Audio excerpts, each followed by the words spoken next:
Good afternoon, YouTube. Wanted to sit down and actually do a review of my Brokos Battle Belt for you guys. I set out for doing some research on a particular setup that I felt like was going to be able to accommodate the particular setup that I wanted personally. And there's a lot of different belts that are out on the market. Most of them are particularly about this size, such as your Aries belt. This is actually called a Cobra Belt from Viking Tactics. But I wanted to be able to accommodate Molly. I want to be able to accommodate some extra things, especially in IFAC. I'm big on medical. So I started doing some research and I came across a video, and the video kind of goes over this thing laid out, and it goes over this, it actually shows some pictures on Viking Tactics website of the battle belt without accessories, and then of course accessories on individuals as they're shooting, but there really wasn't a whole lot of close-up detail, and there was one big answer, or one big question that I needed answered, and that was what size of Brokos Battle Belt to go with in conjunction with the Cobra Belt. And I will cover that. What I want to do is tell you the reason why that I had to choose the particular size, which is going to be beneficial to you guys if you are looking at this particular setup. Now, if you'll notice here, the webbing as it goes through,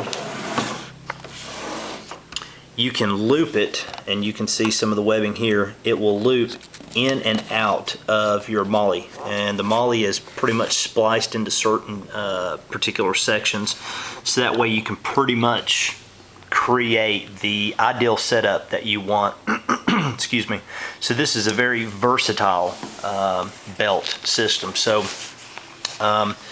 you know, if you're trying to get that weight off your vest, if you've ever worn a vest, the plates are heavy enough. Then you've got your AR-15 magazines. If you want to really shift that weight from your back and your chest and your shoulders and your spine, you know, you can transfer it to your hip, which really goes into a lot of, you know, the reason why hikers' bags are set up the way that they are, and a lot of them have belts this size. And what this does is this distributes the weight more evenly onto your hips and not so much as your back or compressing your spine. So but again, here on this side you can see how it's looped outside, and then I've got this Blackhawk Serpa holster, and that it's fed through, and then of course back through the molly again. Now, one of the problems that I ran into specifically with this particular setup and configuration was that I've got a lot of things on this particular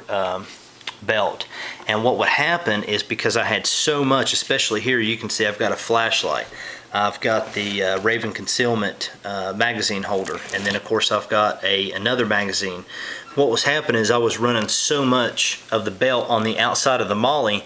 The molly is also there for support. So what was happening is this was, when I would put the belt on, my magazines and the belt were wanting to sag down, and these were wanting to shift on the actual belt system itself. So I was trying to come up with a way in order to secure that, so that, because I don't want them to move. Once I've got the setup, I don't want them to move. So a very simple fix that you guys can do if you're wanting to run a similar setup is you've got these Velcro strips that I was able to pick up at Dick's Sporting Goods, and there was like, I don't know, 10 in a pack, and I was able to run those on the back side of the molly, as you can see there, back side of the molly, and basically velcroed this thing down, so that way it's not moving. It basically solved my problem, and I think they were, I don't know, $4. So this is not the actual holster that I'll be running eventually, but because my Raven concealment has been on back order for 3 months, I'm gonna have to roll with this one.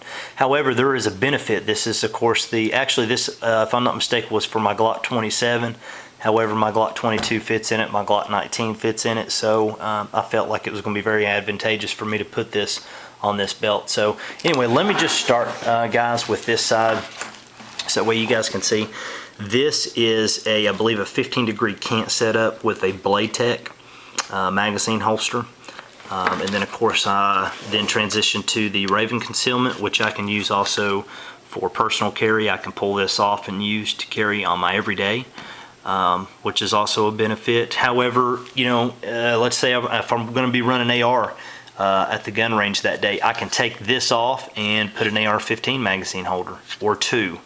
I've got my Surefire set up, my Surefire flashlight. This one is a Blackhawk light holder. I believe this is one of the smaller ones, and this just fits in there perfect with no overhang, which I really like. So on top of the light that I'm going to be running on my my primary weapon system, now I've got a backup as well. And then on to the SOE IFAC, which this one's set up so I can basically just pop this buckle, grab the handle, and yank it off, and I'm ready to go. You guys will have to forgive me because I cannot remember the name of this knife to save my life. But it is made by Gerber, and this metal is S30V. You can do some research on that. See if you can see that right there. This is absolutely tough stuff. Now, if you happen to find any of these online, they're probably going to be sold out or anywhere between $165 to $200. Now, I got this thing, believe it or not, for $50 from a store in Gatlinburg, Tennessee called Smoky Mountain Knife Shop, or Smoky Mountain Knife Works. They do have a website, SmokyMountainKnifeWorks.com. You may be able to go find one of these. They were an overrun and had numerous ones, and it's actually got about 3 different configurations for the setup. So anyway, this thing is heavy duty. I've actually had one on another bag that was run over by a vehicle, actually by several cars. It came off a rack, a bag that I had attached to a rack that was actually came off a vehicle, and the knife was ran over by multiple cars on the interstate. And I just basically resharpened it and put it back into service, and it's on one of my hiking bags. So anyway, moving on. This is the Blackhawk, just a regular standard magazine holder, but I wasn't a complete fan of it. As you can see, it's a little bit thicker. It's definitely not a low profile. As you can see, the actually bracket here, so it's not a low profile setup. And so it printed a whole lot. So I was like, well, I don't want to throw this away. What can I do with it?